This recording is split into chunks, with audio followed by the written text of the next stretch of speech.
All right, here we go. Salute to Knicks Nation on this Tuesday afternoon. We have a special edition of Knicks Fan TV. CP The Fanchise here, and joining me is a man who needs no introduction.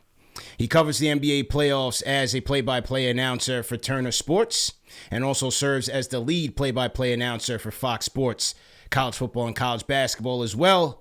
But most of us in Knicks Nation know him as during his time covering the Knicks in the play-by-play role on both radio and TV. He is the legend, Gus Johnson, and he'll be calling the Knicks versus Cavs Game 5 game on Wednesday. Gus, how you doing today? Welcome to Knicks Fan TV. Franchise, I'm doing great, man. Doing great sitting here in Boston. Getting ready to do the Hawks and the Celtics tonight. And then get on the plane tomorrow morning and go call that Knicks basketball game against Cleveland. Game 5 should be fun. Great week for me. Gonna be a good one, man. And I think I speak for all basketball fans when I say, we're very happy to have you covering the NBA, especially in the NBA playoffs as well, man. So I know you started coming back, closer to last year, but welcome back for sure, man. Yeah, man. I mean, think about the NBA. I've traveled all over the world, CP, and there's no better league in the world. I've done the NFL. I've done Major League Baseball. I've done college sports at a high level, the Champions League final, called games in Serie A and La Liga and the English Premier League, even the Bundesliga. There's no league like the NBA. And the way these guys are playing in the playoffs this year, this is Did you see Jimmy Butler? Oh, man. 56 in a playoff game? Jimmy Buckets is going crazy. Jimmy Buckets. And that's why when there's always that debate about Jimmy. Is he a superstar or not? I say, look, superstars elevate their game in the playoffs, and they reach levels that many of these guys can't match. That is why he's a superstar in my book, man. Unbelievable performance. Yeah, unbelievable performance yesterday. I mean, and Brook Lopez had 36? Yeah. Giannis had a triple-double, and they still beat him. So some about those Miami teams, man, they may not have all the talent, but they play so hard, and it's been fun to watch them. Absolutely, man. And, not to put the cart before the horse, but we could have a potential Knicks versus Heat second-round matchup if the Knicks are able to advance past the Cavs. And when you look at this series, Gus, the Knicks now up 3-1. Well, what's been the biggest surprise for you? Defense. The way they've been defending has been phenomenal to me. Yeah. Especially that one game in which I think they held the Cavs to 79 points. Yeah. In the NBA today, to hold a team to 79 with the 79 points, they held the team, under 80 points, and it's just when I saw that, because I didn't get a chance to see the whole game, but when I saw that, I was like, wow. And then I watched them the other day at the Garden, and they're swarming. They're playing with this ferocity, this great energy, and I think what really is the difference is for the first time in a long time, Knicks finally got themselves a star point guard. And it's, New York is the home of point guards. Yeah. But I think Jalen Brunson. I had Jalen Brunson in college when he was at Villanova. Josh Hart, it's like watching John Starks all over again. It's so great. All those hustle plays he makes, the energy he plays with, handsome young man. I think you got to give a lot of credit to Leon Rose, Worldwide West, and Scott Perry for assembling this team. It's taken some time, but I feel like they have all the right pieces in place. I wish though, that they could have got Donovan Mitchell. That would man, yeah. Can you imagine Donovan Mitchell on this team at this time of year? It certainly would have been box office. But on the flip side, it's, depending on what the trade parameters would have been, would they have had the depth that they've had now, Gus? Because I feel like the depth that they have right now is part of what's allowing them to emerge over the Cavs and have such a stranglehold on this series, is because, Randle hasn't been much of a factor. quickly hasn't been much of a factor, but it's been Hart, as you mentioned. RJ Barrett in game 3 and 4 has stepped up. Mitchell Robinson has emerged. Isaiah Hartenstein. So it seems like they're getting contributions from a number of guys, and some guys who could have been in a potential Mitchell trade. Yeah, I like Hartenstein. I think he's really given him a good boost when he comes into the game. He's big, he's physical, he blocks shots, rebounds. Not bad around the basket. I like Obi, how he's been playing too. I think he's been doing a wonderful job. The hardest thing in the world to do in basketball, in the NBA, which is the top league in the world, is for the Knicks to win in New York. Yeah. It's so much pressure, man. I mean, it's pressure to win at the Garden. You got all those stars sitting there watching you play, and the fans are so supportive, but they can be a tad bit cynical at times. And I just think that Tibbs is doing a lot with this team, and I like to watch them play. I like the way they play. I'm really started to fall in love with R.J. Barrett. He seems resilient. Didn't play well to start the series, but now he's managed to come roaring back just when they need him, and it's just a great time. It's such a great time to be a Knicks fan, and I'm a Knicks fan, I tell you that. Yeah, absolutely. And once again, we're talking to Gus Johnson, and RJ certainly emerged, man, in games 3 and 4, 19 points in game 3, 26 in game 4, 10 points in the fourth quarter of game 4 when they really needed it. The Garden with the RJ Barrett chance, he really needed that to boost his confidence. And even though he wasn't scoring as well earlier in the series, I thought he was facilitating well and still impacting the game, but it was good to see the points pick up because Julius Randle has kind of been a non-factor since his return in game 1. What do you think about Julius so far and, his potential with this team going forward? Oh, you need Julius Randle. Yeah. Let's not go crazy now.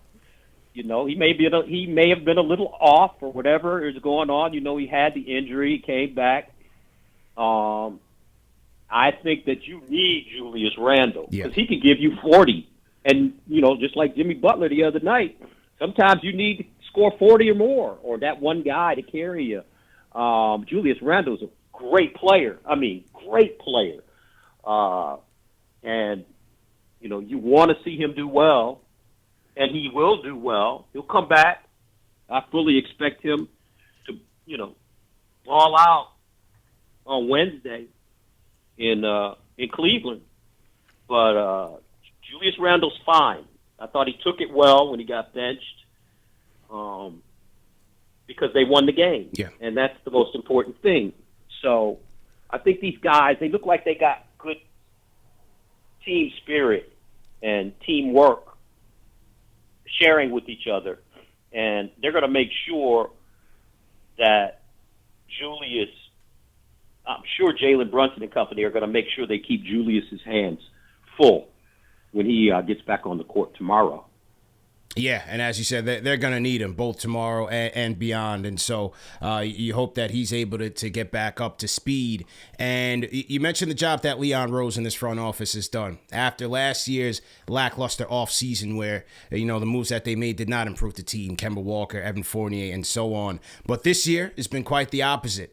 Jalen Brunson, I look at that as that's been their grand slam pickup since their tenure started. Josh Hart, he's been a home run. You had a chance to see these guys in the early days, in the Big East days, calling play-by-play for the Big East. Does it surprise you to see where these guys are now based on where they started?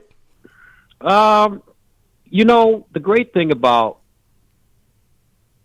those guys, Brunson and Hart for the Knicks, is that they were coached by Jay Wright. And I saw these young men as freshmen in college. And Jay Wright is an incredible coach. He's a genius, not only when it comes to tactics, motivation, but also player development. I saw how hard these guys worked in practice when they were freshmen, all the way until when they left. So I'm not surprised. Look at the players that are in the NBA now from Villanova. You got Brunson and Hart and Mikal Bridges is going to be a superstar. He's going to be a star. Dante DiVincenzo is in the league, doing really well. Just got a new contract with Golden State, playing with Steph Curry, and he fits right in. And Ryan Arcidiacono has been in the league for a long time right now. I don't. What's the other kid's name that plays for Oklahoma City? Robinson Earl. Yeah, Robinson Earl. Yeah. I mean, look at all these guys. These are NBA players. Yeah. And Jay Wright is he just knows how to make you better all the way around. And if there is a surprise, I'm kind of surprised that Brunson has done what he's done. I mean, he's a second-round pick. He's, All-American, Player of the Year, and got picked in the second round. But he plays with a huge chip on his shoulder. I remember one time that Jay told me a story. He said he was giving Jalen a hard time about either somebody that he was getting ready to guard or getting ready to play against, and Jay was talking trash to him, like, yeah, that guy, he's gonna bust you up. And Jalen said to coach, he said, "What'd you say?" He was like, "Yeah, man, this guy's gonna bust you up." And they say Jalen went out there and just destroyed this dude and wouldn't stop, and then came back to Jay and said, "He gonna bust me up?" Nah, he ain't busting me up. I don't know who you're talking to. So I love the way his grit, and his intelligence. I mean, he is a cerebral player. He's only about 6'1", I would say, on a good day. And then Josh Hart. I mean, I feel like I'm looking at John Starks all over again. People say that all the time, man. They say it all the time. It's just the best. It's the best. John Starks was just the heart and soul at times. Crazy. Yeah. Crazy. Yeah. And somewhere in some other dimension, I remember calling that game. The Knicks played the Bulls, and Michael Jordan came back and had the double nickel. Oof. Somewhere in some multi-dimensional universe, John Starks is still chasing Michael Jordan around screens. Man, that was a heck of a game. Brutal, man. Oh, yeah. Man. Once again, we're talking to the great Gus Johnson. And Gus, you hit the nail on the head with these Nova players, man. I always say, especially coming from that Jay Wright school, they always have a high floor when they come into the league. They're usually plug-and-play ready. Now, what their ceiling is, some guys will have a higher than others. I think Mikal and Brunson certainly have star power, but they're always safe picks. And especially with Brunson and Hart, they're battle-tested, man. They played in the tough games. They played in the Garden and during the Big East days. They played at the championship level. And I think those things are important, especially when you're building a team, and especially in New York. You would know that very well. Well, they won championships. And they're not afraid of the Garden floor because they've won titles there. Think about that. Yeah. They've won Big East titles, and they've won national championships. I mean, it's phenomenal. I think Jalen has 2. Yeah, Jalen's got 2. And I think Josh has 2. I think. But, Leon and Wes and Scott, they're bringing guys in there that are not only talented, but like you said, they're battle tested. Mm-hmm. And they want to compete at the highest level. And playing at the Garden, I continue to say, is not easy. That's the hardest place in basketball to play. So to see them have success, it's just really nice to see all the fans, and their enthusiasm. It's been a while. I remember when the Knicks went to the finals and played San Antonio. I was calling their games back then, and there's no energy like the Knicks doing well in New York City. No. I mean, everybody walks around kind of on their toes, light on their feet.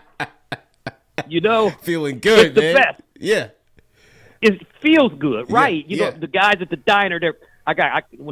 When I get back, because I got some good news for you.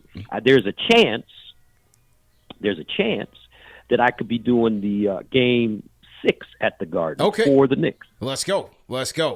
That I mean, would there's be a great, chance man. because but this will be for the Knicks for Yes. MSG because Mike Breen and Kenny Albert. Mike does the NBA for ABC, and Kenny does the NHL. Oh, wow.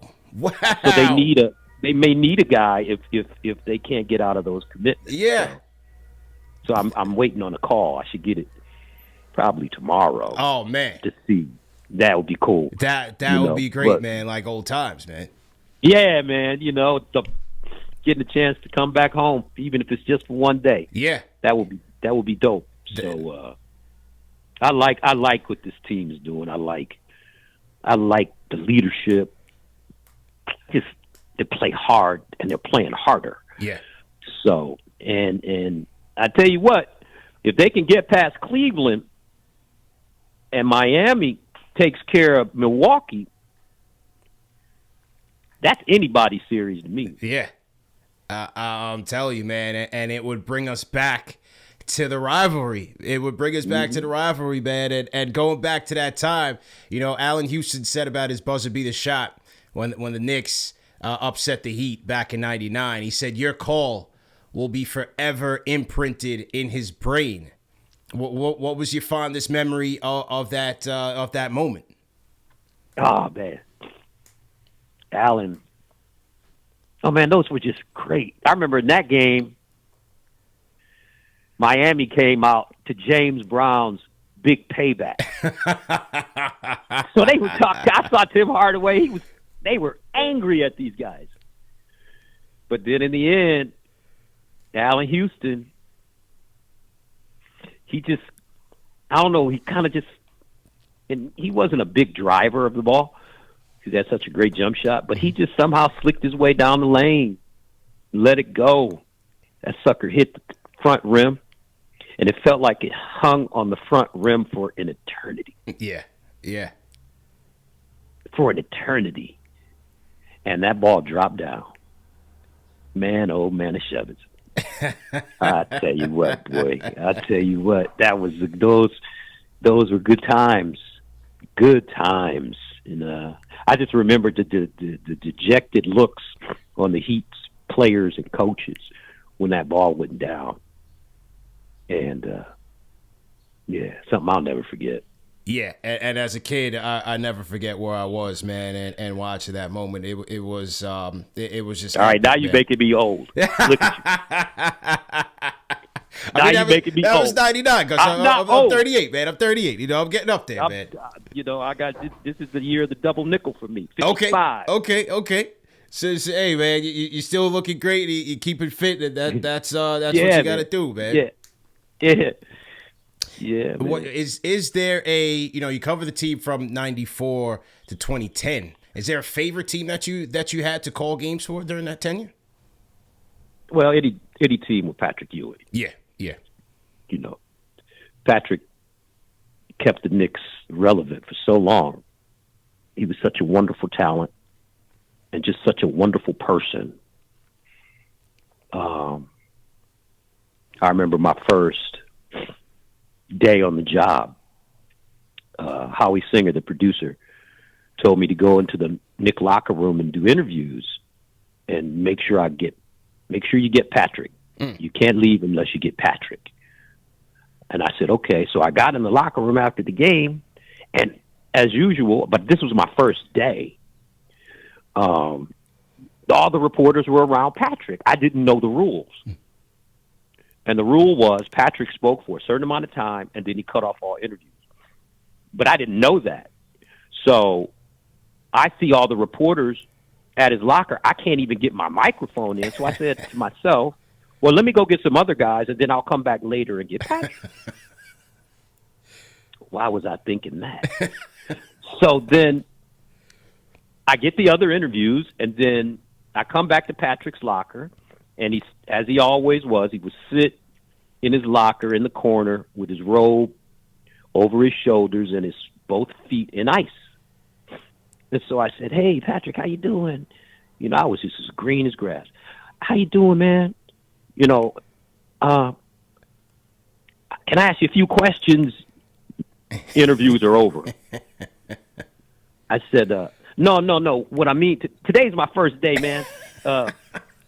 I just want to ask you a couple questions. He said, interviews are over.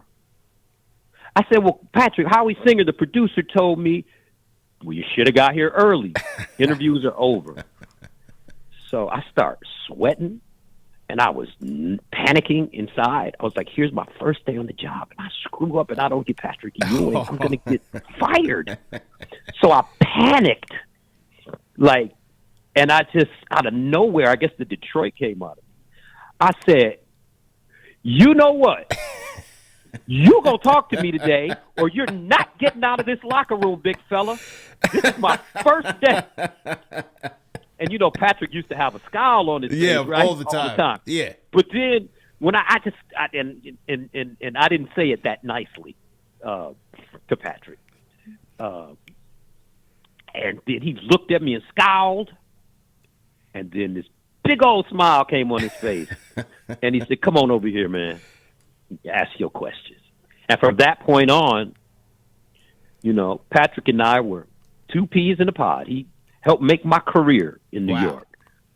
And I'll never forget that. That was first day on the job with the Knicks. Great. That's a great story, man, and a great orientation, you know, to be brought in by the captain, man. That's incredible. Mm-hmm.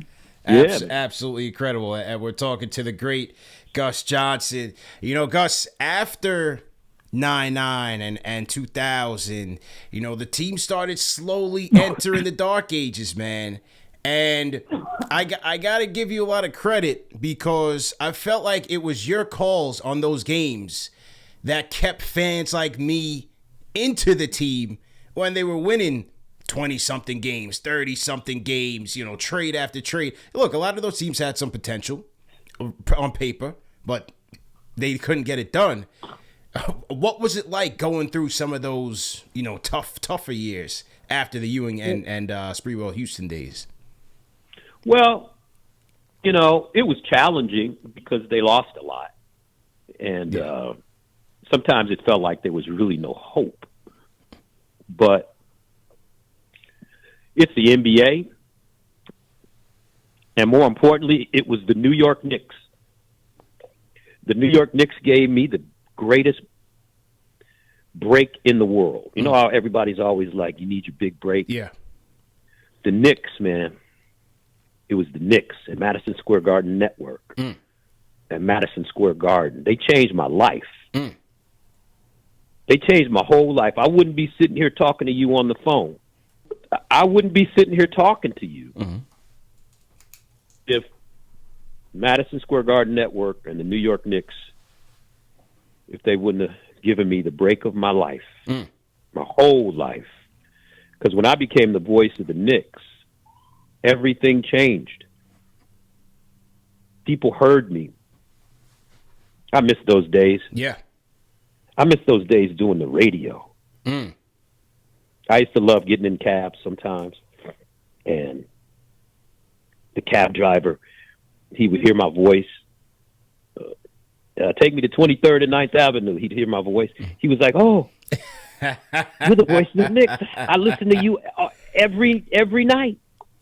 I used to love that. I used to love visualizing. This is what I always thought, and why I could always had energy and enthusiasm, no matter what their record was. It's because I always envisioned, you know, guy sitting at home watching the game. This is his downtime. Or kid.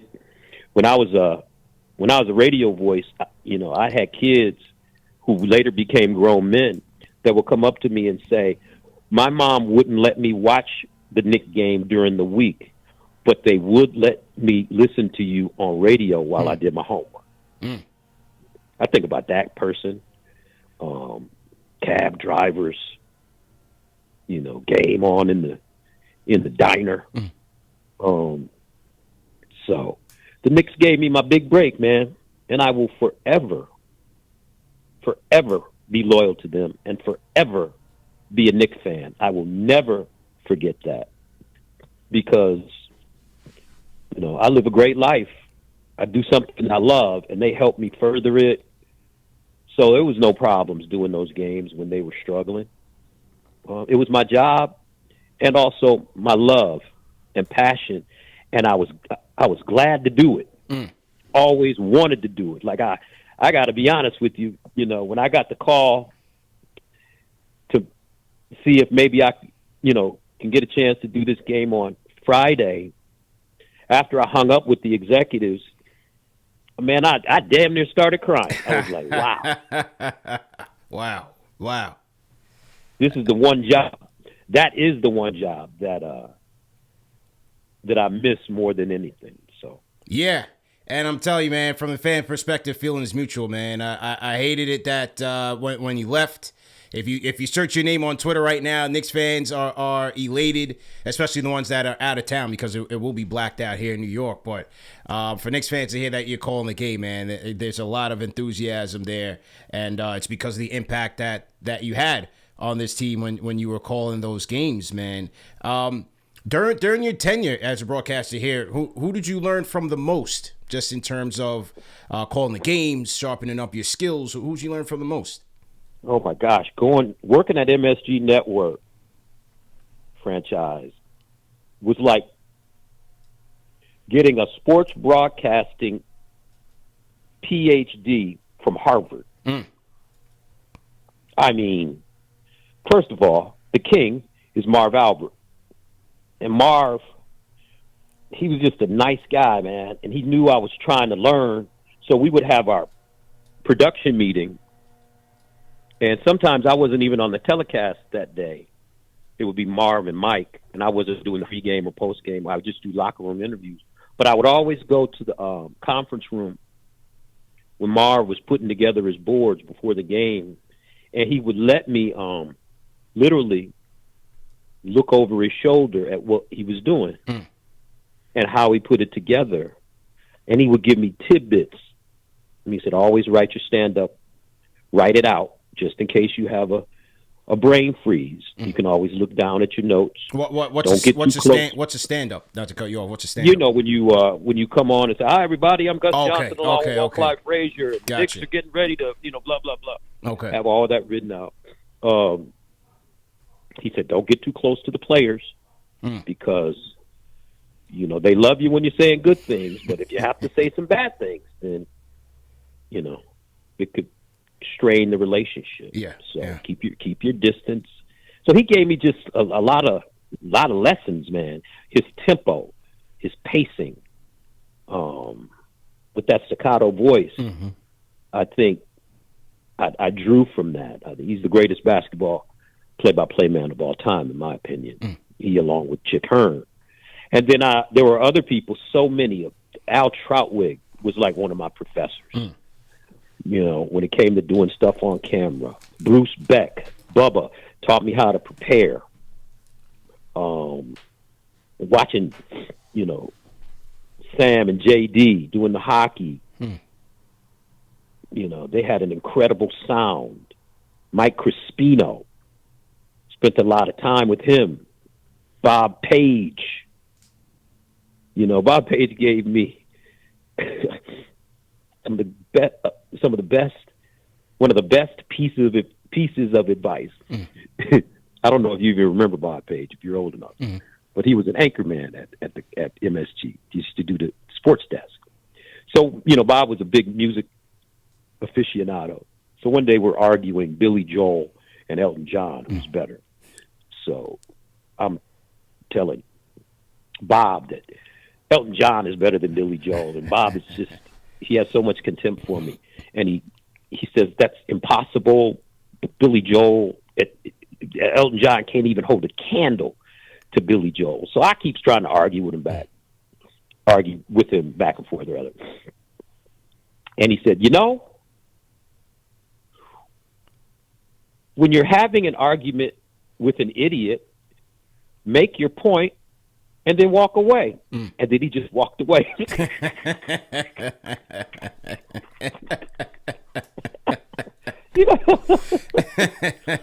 So, I mean, it's just characters like that really shaped my life at the Garden and gave me a foundation based on fundamentals of sports broadcasting. And something it's something I really cherish to this day. Excellent tidbits indeed. Everybody knows you for your iconic catchphrases: "Rise and fire," "Pure," "Cold-blooded." You mention your name with a Knicks fan, everybody will say, "My name is Al Harrington. I get buckets." You know, when you're coming up with these, were these things that you practiced, or did they just start to come out naturally, and then over time you just kept using them? Well, like some of the stuff, like "Rise and Fire," when I played baseball and as a kid, I used to pitch a little bit, and coach say "Rock and fire," rock and fire. So I was when I started calling basketball, I just said, "Rise and fire," because they're actually jumping in the air, they're rising up, and they're firing the ball. Yeah. And so some of the things that if I hear a line in a movie or something in a song, or I read something that sticks in my head, I'll make a mental note of it and just keep it there. I never write it down because if it does come out, I always want it to sound organic. And sometimes when guys write stuff down, you can tell they're reading it or they rehearsed it, or it just doesn't sound natural. But I mean, I just have so much enthusiasm for sports. I love sports. Sports saved my life. Sports has given me my life. Everything I have today is because of sports. Yeah. And I obsess over this. I really do. I mean, it's usually, I always have a little bit of anxiety going in the game. And then after the game, it takes me about all that night.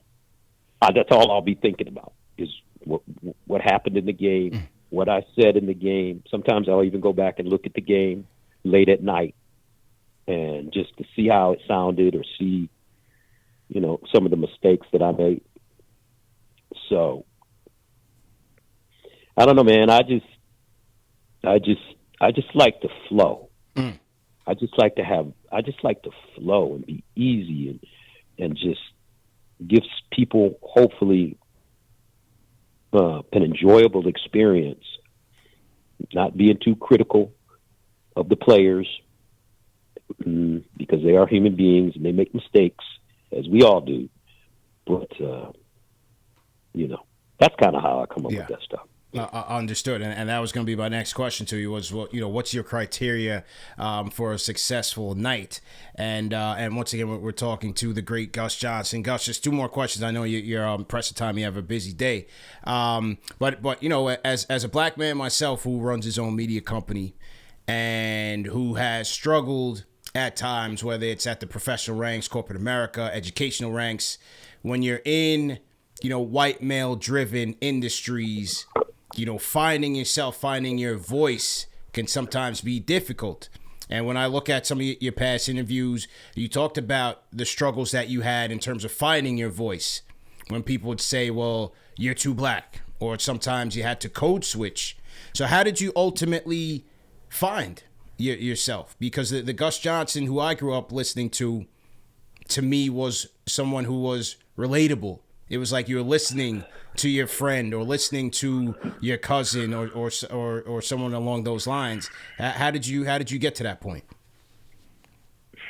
Well, first of all, I was so fortunate because I had guys like Marv and the men that I mentioned to you at MSG. So because of those men, I learned the craft, and I was always given opportunities. So once you learn the template, you have to create a template for yourself, a template for learning. Once I created the template, I could, plug myself into different situations. And then once I became comfortable with the fundamentals, the foundation, I got a note from an acting teacher once who actually, she used to be my lady. And she would watch my career. She would watch me, and she said she had a master's degree from Penn State in fine arts, and she said, "You're doing well now, but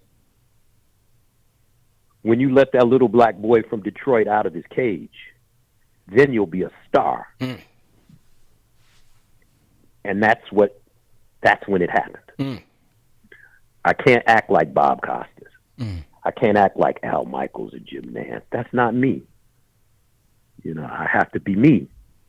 Just be yourself. And once I started doing that,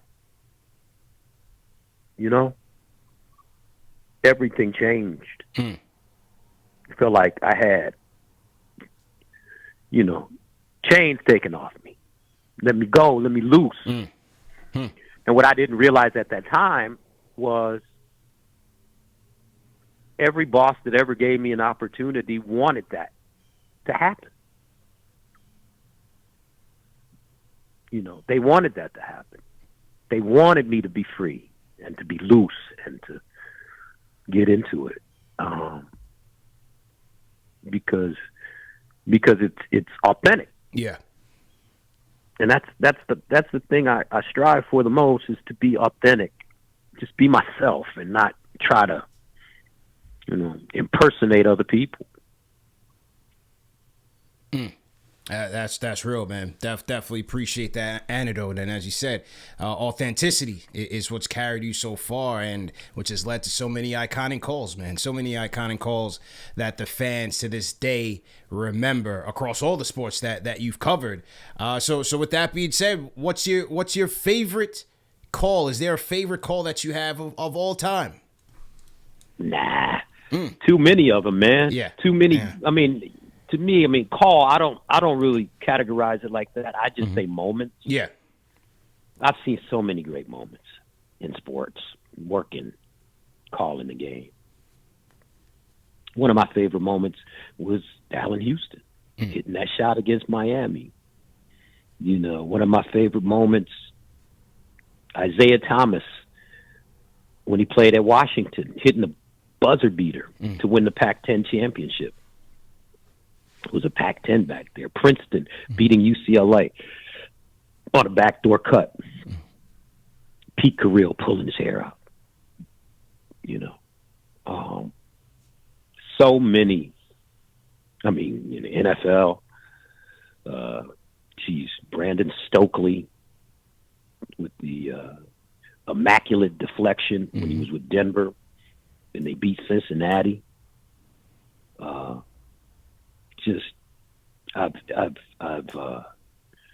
It's been an embarrassment of riches for me, man.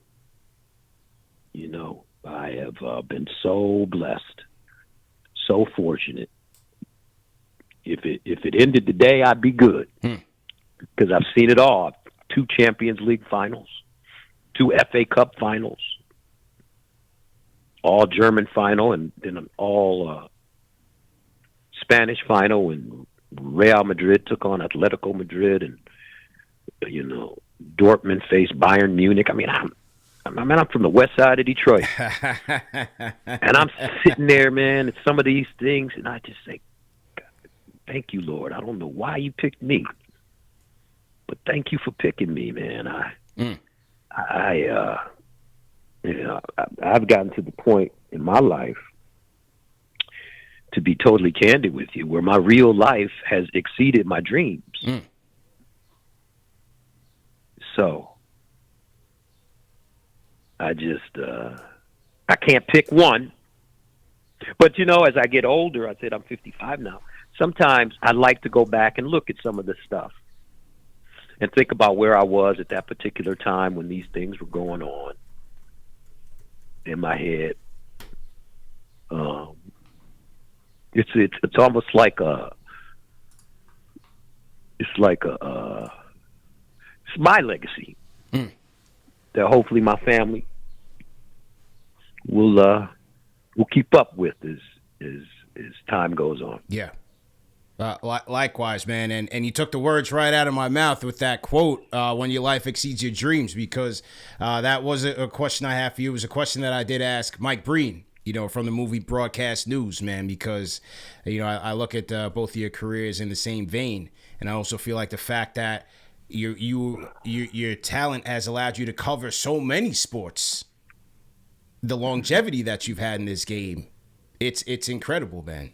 It's incredible. So, that's why I think all the fans continue to give you your flowers, man, because you truly are one of the greats, man. Man, I'm not great in my own house, and I live alone. Okay? I'm just Gus. I'm Gus, man. I'm just your boy. Yeah. I'm your boy watching the game with you, trying to tell you what I've learned about the players and the coaches and the team. I'm so honored to be able to be a part of this profession. And I'm so, so honored. Words cannot express the amount of gratitude that I have for the New York Knicks and for Madison Square Garden Network and for Madison Square Garden. It's my favorite place in the world. Mm-hmm. I told my lady, if we get married and when I finally kick the bucket, I want to be cremated and make sure you spread some of my ashes at center court. There you go. There you go. That's how I feel about it. It's only right, man. And Gus, we definitely appreciate it. We hope to see you on MSG Networks or somewhere calling the Knick game more often. Also hope to see you back on March Madness some way, somehow, because to me, it's just not the same without you. But for me, man, this has been a bucket list moment for me, and it's been an absolute honor and a privilege to speak to you, and hopefully we could do this again. Hey, man, thank you for having me, CP. It's always a good thing to have a chance to meet a good brother, and I've been hearing good things about you and your show and your fans, man. So it has been my pleasure to talk, and we'll do this more down the road. Appreciate it, man. And one more thing, as a Hampton guy myself, this has been the nicest thing a Howard guy has ever done for me, man. So thank you. Oh, man. my gosh. What happened? You couldn't get into the real HU. I see that. You couldn't get into the real HU. That's okay. You are our little brothers. We love y'all. Gus, thanks again, man. Good luck tonight. You got it, baby. Tomorrow all right, man. Go Knicks. Let's go. Thank you. All right. That was Gus Johnson, the great Gus Johnson, on Knicks Fan TV, man. Like I said, a bucket list moment for me. One of my favorite announcers of all time, if not my favorite, truth be told. And this was just great, man. I hope you guys enjoyed it. Gave us a ton of Knicks gems. And this is another one for the archives, man. Share this video, like this video, hit that thumbs up button for you boys. CP The Fanchise. I am out of here. This has been another KFTV production. Peace.